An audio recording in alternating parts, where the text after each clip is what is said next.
On the 15th of April, the Norte Historical Society, in conjunction with GOL, Greater Outdoor Activities and Learning, hosted the first part of the first ever Historical Passport event. The event would be separated into several different parts, or zones, with different themes of Del Norte history. Each zone consists of several attractions participants will visit on the guided tour, each attraction with its own unique stamp.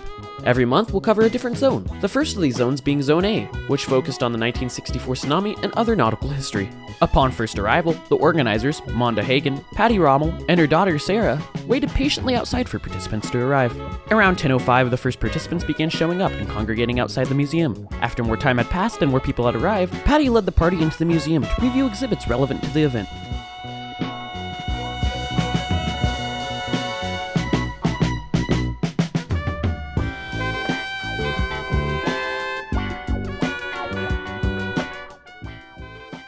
Viewing exhibits and reading captions, the participants eventually gathered in the main lobby of the museum to begin their trek through town.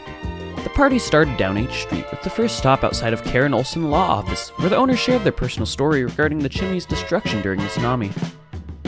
We proceeded further down H until we reached the intersection of what used to be 2nd Street, but what is now Tsunami Memorial Plaza.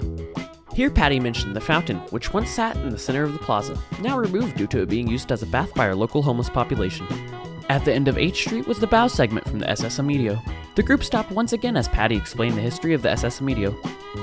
Patty detailed how the SS Amedio was the first ship torpedoed off the US coast during World War II. Despite common belief, the SS Amedio didn't float into the harbor, but rather attempted to retreat to the harbor. The next stop from there was outside the Cultural Center, where a large dolomite was on display.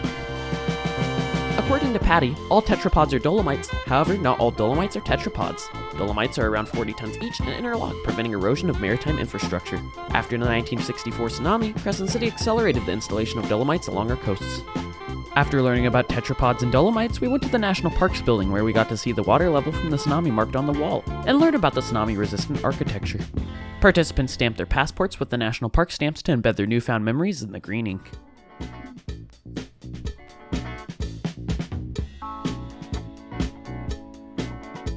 From the National Park building, the next stop was Battery Point Lighthouse. However, we made a brief pit stop at the Kamome Monument, recently installed the Friday prior.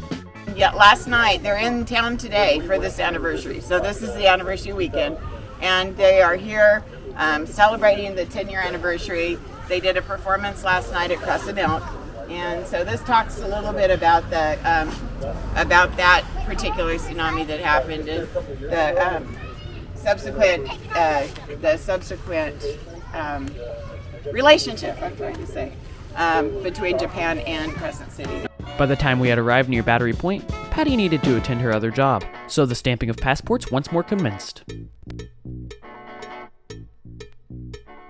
Participants crowded around to fill their passports with the awesome custom stamps. Post-stamping, most participants were about done, exhausted, and now with a long walk back to their cars at the Historical Society. The resilient few made their way up to the lighthouse grounds with Monda, where the day finally came to an end.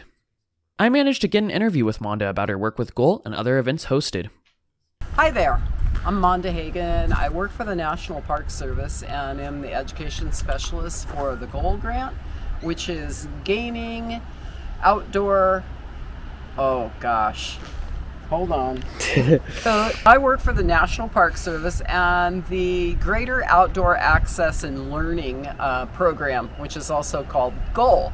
And what we do is we work to get local people out, Del Norte County citizens, into all of our parks, meaning state parks, national parks, county parks, city parks, and to get people just outside enjoying the area that they live in and having a good time and recreating, getting closer to activities that they can do with their families. And that's really the main goal of GOL, is to get out and have fun. And so what inspired you to join GOL? Well, education is in my background. I'm a teacher by my degrees in education.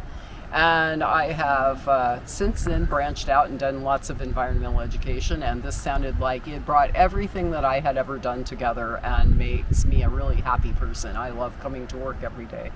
And so who within the GOL organization came up with this event, the Historical Passport? That was actually Patty's idea, Patty Rommel, and she is the coordinator for the GOL grant. She does a lot. She's an amazing woman, and is just a huge force and energy with the Gold Grant.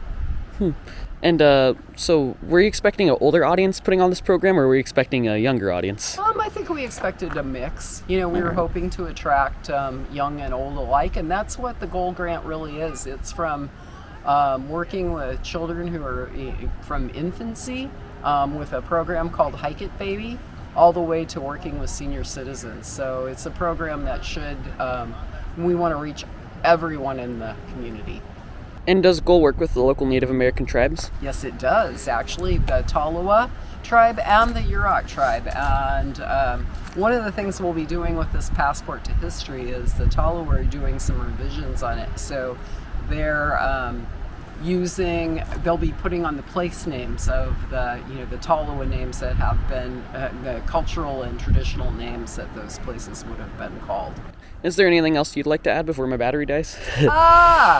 No, I really appreciate you doing an interview, and the more word we get out, this is a brand new program. We have a lot of things planned. I probably missed some. We'll make sure we cover those later, and thank you so much.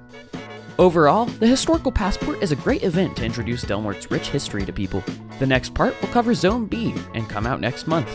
To learn more about Goal, please visit goldn.com or call 707-464-0955. To learn more about the Del Norte Historical Society, go to delnortehistory.org or call 707-464-3922.